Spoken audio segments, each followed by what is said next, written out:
Muchos de nosotros, a lo largo de la vida, podemos llegar a preguntarnos por qué Dios permite la aflicción que padecemos a pesar de que profesamos fidelidad a su palabra, creyendo que hacemos bien las cosas ante Él. Esto no es algo nuevo. De hecho, existe un salmo que nos habla de esta cuestión, en concreto el Salmo 44, que lleva por título Liberaciones pasadas y pruebas presentes, el cual parece guardar relación con una gran derrota militar sufrida por el pueblo, pero sin que supiera realmente el motivo. El desconcierto nos invade al no comprender qué está pasando, aunque sepamos que los pensamientos y caminos del Señor están muy por encima de los nuestros. El Salmo nos describe a un rey que está hablando a las tribus de Israel, mientras hace continua referencia a Jehová como el único que les permitió conquistar en su tiempo la tierra prometida. Por eso el pueblo se gloría en él. En los versículos 1 al 7 leemos lo siguiente: Oh Dios, con nuestros oídos hemos oído, nuestros padres nos han contado la obra que hiciste en sus días, en los tiempos antiguos. Tú con tu mano echaste las naciones y los plantaste a ellos. Afligiste a los pueblos y los arrojaste, porque no se apoderaron de la tierra por su espada, ni su brazo los libró, sino tu diestra, y tu brazo y la luz de tu rostro, porque te complaciste en ellos. Tú, oh Dios, eres mi rey, manda salvación a Jacob. Por medio de ti sacudiremos a nuestros enemigos, en tu nombre hollaremos a nuestros adversarios. Porque no confiaré en mi arco, ni mi espada me salvará, pues tú nos has guardado de nuestros enemigos y has avergonzado a los que nos aborrecían. Relacionado con lo anterior, en el capítulo 24 del libro de Josué se nos relata todo lo que Jehová hizo por su pueblo desde que llamó a Abraham hasta que finalmente les dio la tierra prometida, asumiendo todo el protagonismo de los sucesos que llevaron a la conquista según la promesa de Dios hecha al patriarca. Es decir, todas las victorias fueron el resultado de la intervención divina para alcanzar la voluntad de Dios. El favor de Dios se refleja en la expresión acerca de su brazo, diestra y la luz de su rostro. De ahí que el salmista en el versículo 3 del Salmo diga que Jehová se complació en ellos y no de ellos. Esto es, queriendo decirnos que su beneplácito parte de su propia decisión divina y no de los méritos o esfuerzos u obra que el pueblo hubiera podido hacer. Por lo tanto, sin la intervención de Dios, el pueblo jamás hubiera podido conquistar nada. Esto es algo evidente y así lo vemos, por ejemplo, en Deuteronomio 7, versículos 6 al 8, donde leemos que Jehová escogió al pueblo para que fuera santo y especial para él, pero no precisamente por ser un pueblo grande, sino todo lo contrario, pues vosotros erais el más insignificante de todos los pueblos. Y esto lo hizo por amor, en base a la fidelidad al juramento que le hizo a Abraham para liberarlo de la servidumbre de Egipto. Esta servidumbre representa la misma esclavitud al pecado que nos mantenía encadenados a todos los creyentes bajo el dominio de Satanás antes de ser liberados por la sangre de Cristo. Y de igual manera hemos sido liberados porque Dios se complació en nosotros y no de nosotros, por pura misericordia y por amor de su nombre, sin mérito por nuestra parte. Es una cuestión de soberanía y nada más. A día de hoy el Padre se complace en nosotros porque ve la obra de su Hijo en nosotros. Por eso Josué en los versículos 14 y 15 del capítulo 24 de su libro le dice al pueblo que deben tomar una decisión a la hora de servir o no a Jehová en integridad y verdad, quitando en su caso los dioses paganos entre ellos. Esto llevó al pueblo a prometer fidelidad a Jehová en el versículo 24, al decir: a Jehová nuestro Dios serviremos y a su voz obedeceremos. Esta asunción por parte del pueblo de lo que Jehová hizo por ellos es lo que provoca su manifestación en el versículo 8 de este Salmo 44, al decir que En Dios nos gloriaremos todo el tiempo y para siempre alabaremos tu nombre. Hoy en día también nosotros debemos tomar una decisión tras reconocer lo que Dios ha hecho en nuestras vidas, escogiendo o bien servirle a Él o bien a otras deidades llamadas dinero, poder o culto al cuerpo, por ejemplo. Y es que no podemos servir a dos señores como nos enseñó Jesús en Mateo 6:24 y Lucas 16:13, porque o aborrecerá al uno y amará al otro, o estimará al uno y menospreciará al otro. Los cristianos tenemos la obligación de contar a nuestros hijos todo lo que Dios ha hecho por nosotros y cómo nos liberó de ese Egipto que nos tenía esclavizados. Esto es una cuestión de fe, recordando los favores pasados y sabiendo que Dios es inmutable para alentarnos a la hora de esperar los favores futuros. Porque como está escrito en Malaquías 3:6, yo Jehová no cambio. Por esto, hijos de Jacob, no habéis sido consumidos. Sin embargo, algo ha sucedido que provoca un giro radical descrito a partir de los versículos 9 al 16, que dicen así: Pero nos has desechado y nos has hecho avergonzar, y no sales con nuestros ejércitos. Nos hiciste retroceder delante del enemigo, y nos saquean para sí los que nos aborrecen. Nos entregas como ovejas al matadero, y nos has esparcido entre las naciones. Has vendido a tu pueblo de balde, no exigiste ningún precio. Nos pones por afrenta de nuestros vecinos, por escarnio y por burla de los que nos rodean. Nos pusiste por proverbio entre las naciones. Todos al vernos menean la cabeza. Cada día mi vergüenza está delante de mí, y la confusión de mi rostro me cubre. Por la voz del que me vitupera y deshonra, por razón del enemigo y del vengativo. Es aquí cuando el rey se queja ante Dios al haberlos abandonado y dejado en manos de sus enemigos sin motivo que lo justifique, lo cual provoca burla de los paganos y el menosprecio de estos hacia el Dios que debiera haberles protegido para desprestigio de su santo nombre. Por eso, el rey le dice a Jehová que ha vendido a su pueblo a cambio de nada, y que los ha puesto por proverbio entre las naciones. Pero a pesar de esto, el rey mantiene los versículos 17 al 22 la fidelidad del pueblo a Dios, al decir lo siguiente: Todo esto nos ha venido y no nos hemos olvidado de ti, y no hemos faltado a tu pacto. No se ha vuelto atrás nuestro corazón, ni se han apartado de tus caminos nuestros pasos, para que nos quebrantases en el lugar de chacales y nos cubrieses con sombra de muerte. Si nos hubiésemos olvidado del nombre de nuestro Dios o alzado nuestras manos a Dios ajeno, ¿no demandaría a Dios esto? Porque Él conoce los secretos del corazón. Pero por causa de ti nos matan cada día. Somos contados como ovejas para el matadero. Lo anterior nos hace ver que en ocasiones Dios permite la aflicción en nuestras vidas sin que la misma sea consecuencia de nuestros pecados. Esto nos desconcierta al venir el sufrimiento por nuestra fidelidad, aunque no seamos perfectos. Pero entonces la pregunta que se hace todo cristiano es de qué manera podemos perseverar para no caer en el desánimo y abandono espiritual cuando esto ocurre y el dolor nos desborda. El apóstol Pablo hizo referencia a esta cuestión en Romanos 8, versículos 36 al 39, en clara alusión al versículo 22 de este salmo, al escribir que, por causa de ti, somos muertos todo el tiempo, somos contados como ovejas de matadero. Antes, en todas estas cosas, somos más que vencedores por medio de aquel que nos amó, por lo cual estoy seguro de que ni la muerte, ni la vida, ni ángeles, ni principados, ni potestades, ni lo presente, ni lo porvenir, ni lo alto, ni lo profundo, ni ninguna otra cosa creada, nos podrá separar del amor de Dios, que es en Cristo Jesús, Señor nuestro. Es decir, como nos prometió el Señor en Juan 16:33, en el mundo tendremos aflicción, pero debemos confiar, ya que el Señor venció al mundo.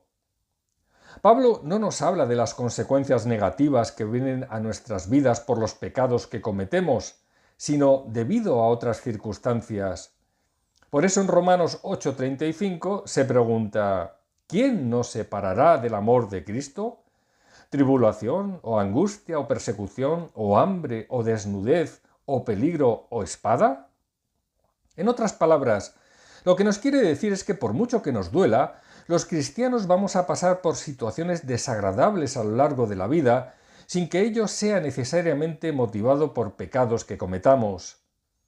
No busquemos siempre una culpa en todo lo que nos salga mal o suframos, ni carguemos con yugos que no son de Cristo, porque el suyo es fácil y ligera su carga. Mateo 11:30.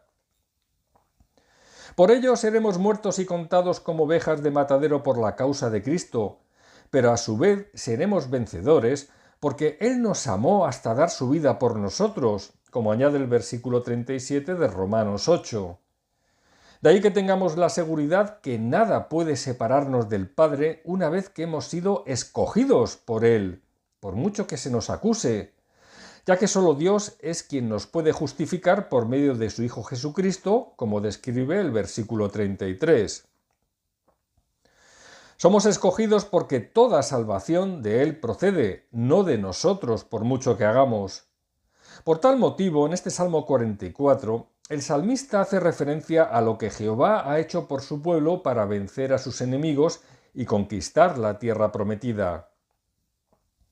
Porque es normal que nos sintamos abandonados cuando no entendemos por qué suceden ciertas cosas desagradables sin motivo aparente. Pero recordemos las palabras de Isaías 49, versículos 14 y 15, cuando Sión dijo: «Me dejó Jehová, y el Señor se olvidó de mí». A lo que responde Dios al contestar que ¿se olvidará la mujer de lo que dio a luz para dejar de compadecerse del hijo de su vientre? Aunque olvide ella, yo nunca me olvidaré de ti.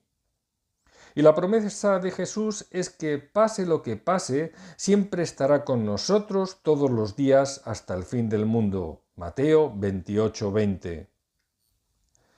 Pablo nos dijo en Hechos 14:22 que es necesario padecer muchas tribulaciones para poder entrar en el reino de Dios, ya que las mismas nos conducen por medio de la paciencia a la esperanza en el amor de Dios derramado en nuestros corazones a través del Espíritu Santo. Romanos 5, versículos 3 al 5. En consecuencia, y al ser necesaria la tribulación en la vida del creyente, ¿cómo podemos llegar a gozarnos en medio de ella sin que sea algo forzado para nosotros? La respuesta está en reconocerse como parte del cuerpo de Cristo, un cuerpo que sufrió como nadie estando en vida. Porque si somos de Él, como siervos no podemos pretender no sufrir cuando nuestro Señor lo hizo y de qué manera. Por eso Jesús nos recordaba su palabra en Juan 15:20 al decirnos que el siervo no es mayor que su Señor. Si a mí me han perseguido, también a vosotros os perseguirán. Es decir, debemos gozarnos en medio de las pruebas porque son la demostración de que somos hijos de Dios y parte del cuerpo de Cristo. Por eso Jesús en Mateo 5, versículos 10 al 12, nos habla de lo bienaventurados que son los que padecen persecución y ofensa por la causa de Cristo, porque de ellos es el reino de los cielos. Este sufrimiento nada añade al sacrificio de Cristo porque la salvación ya la tenemos, pero precisamente esta es la prueba de ese regalo concedido por la gracia de Dios. Sabernos salvos como parte del cuerpo de Cristo, que es la Iglesia, nos permite gozarnos en base a una esperanza en medio de un mundo tan contrario a la voluntad de Dios. Sabernos herederos de una eternidad gloriosa junto al Padre y al Hijo facilita este gozo imposible de alcanzar para quien aún no conoce al Señor. Pablo nos enseña algo similar en Colosenses 1:24 al decir que «ahora me gozo en lo que padezco por vosotros y cumplo en mi carne lo que falta de las aflicciones de Cristo por su cuerpo, que es la Iglesia». Pablo había llevado el Evangelio a Colosas y debido a ello sufría una persecución de la cual se goza. Por lo tanto, todo cristiano que sufra por llevar el Evangelio a otras personas está cumpliendo con lo que falta de las aflicciones de Cristo por su cuerpo, que es la Iglesia. Pero esto no significa que podamos por nuestra parte añadir algo al sacrificio perfecto que hizo Jesús en la cruz.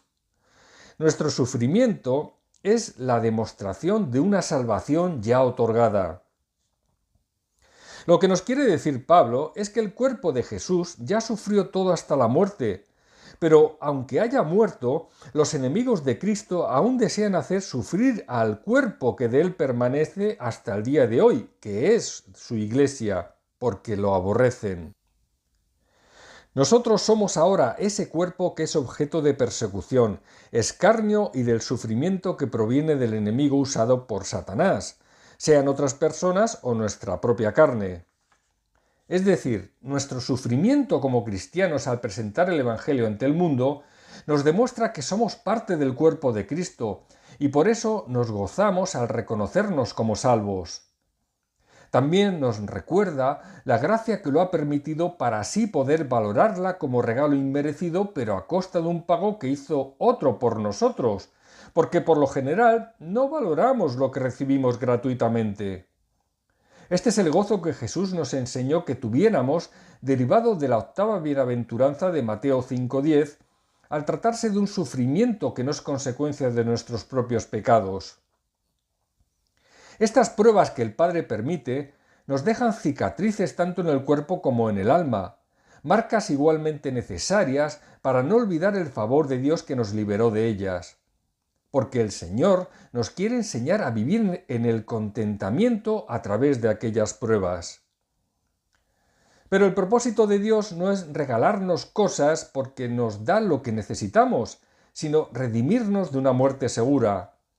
Por eso el salmista finaliza el Salmo 44 en el versículo 26, clamando por misericordia para alcanzar aquella redención. En este sentido, Dios la tuvo con nosotros al darnos a su Hijo, quien nos redimió pagando un precio inalcanzable para cualquiera que no fuera Él. Solo con esto ya debiéramos estar contentos.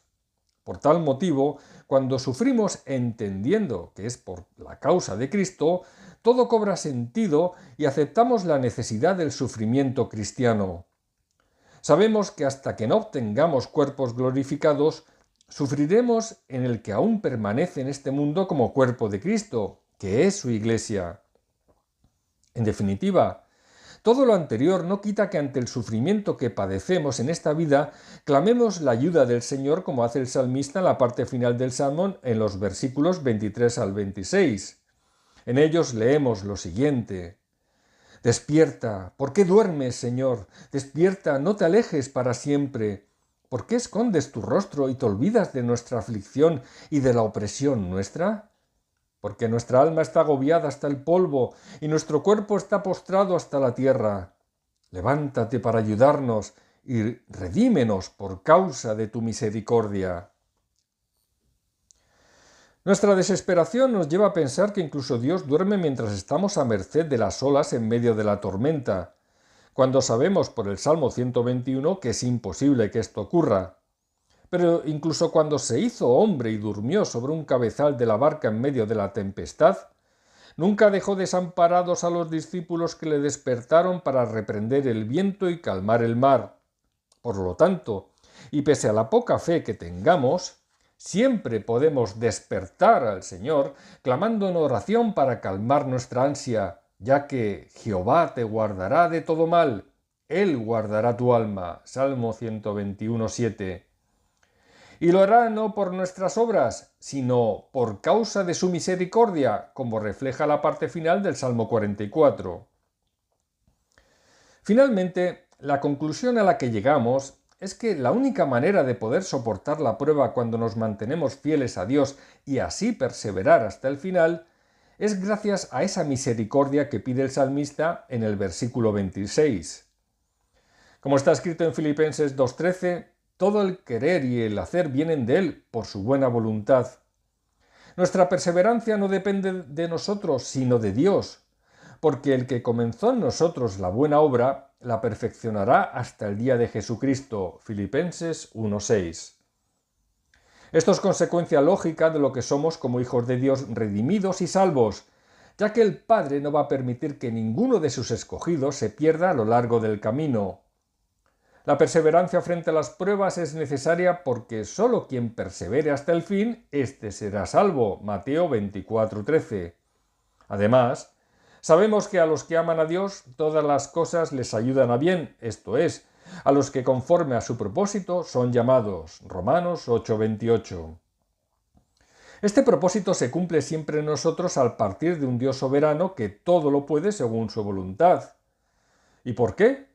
Pues porque a los que antes conoció, también los predestinó para que fuesen hechos conforme a la imagen de su Hijo, para que Él sea el primogénito entre muchos hermanos.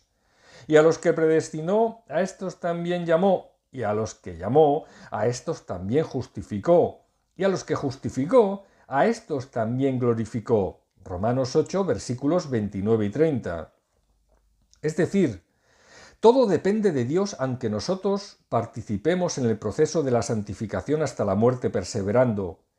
Y perseveramos porque es la voluntad de Dios que lo hagamos así en quienes hemos sido llamados conforme a su propósito.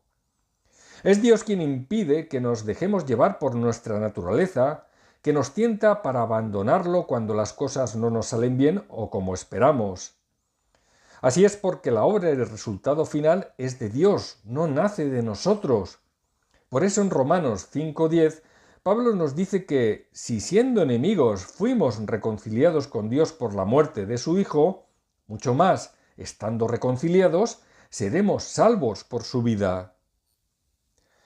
Esta obra ya fue hecha en la cruz del Calvario al pronunciar Jesús las palabras «consumado es», que implican el cumplimiento perfecto de un mandato divino.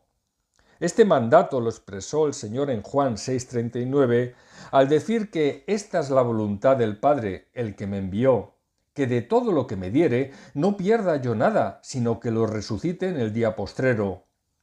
Por eso, todos los hijos de Dios vamos a perseverar hasta el final, ya que ninguna condenación hay para los que están en Cristo Jesús, los que no andan conforme a la carne, sino conforme al Espíritu. Romanos 8:1. De ahí que también dijera Jesús que mis ovejas oyen mi voz y yo las conozco y me siguen y yo les doy vida eterna y no perecerán jamás, ni nadie las arrebatará de mi mano. Mi Padre que me las dio es mayor que todos y nadie las puede arrebatar de la mano de mi Padre. Juan 10, versículos 27 al 29. Perseveramos y seguiremos haciéndolo hasta la muerte porque por la misericordia de Jehová no hemos sido consumidos, porque nunca decayeron sus misericordias. Nuevas son cada mañana, grande es tu fidelidad. Lamentaciones 3, versículos 22 y 23. Solo la misericordia de Dios y no nuestro esfuerzo nos permite perseverar en la fe hasta el final a pesar del sufrimiento. Por eso podemos gloriarnos en Dios todo el tiempo y para siempre, como escribe el salmista en el versículo 8 de este Salmo 44. Pablo en 1 Corintios 1, versículos 30 y 31, incide en lo mismo al escribir en referencia a Dios que «Mas por Él estáis vosotros en Cristo Jesús, el cual nos ha sido hecho por Dios sabiduría, justificación, santificación y redención, para que, como está escrito, el que se gloría, gloríese en el Señor». Esto es lo que hemos visto en el Salmo 44, es decir, primero el reconocimiento de lo que Dios ha hecho en nuestra vida para llevarnos de la mano hasta el final, perseverando a pesar de las pruebas, y en segundo lugar, la alabanza que merece por nuestra parte debido a lo anterior. Que así sea, en el nombre de Cristo. Amén.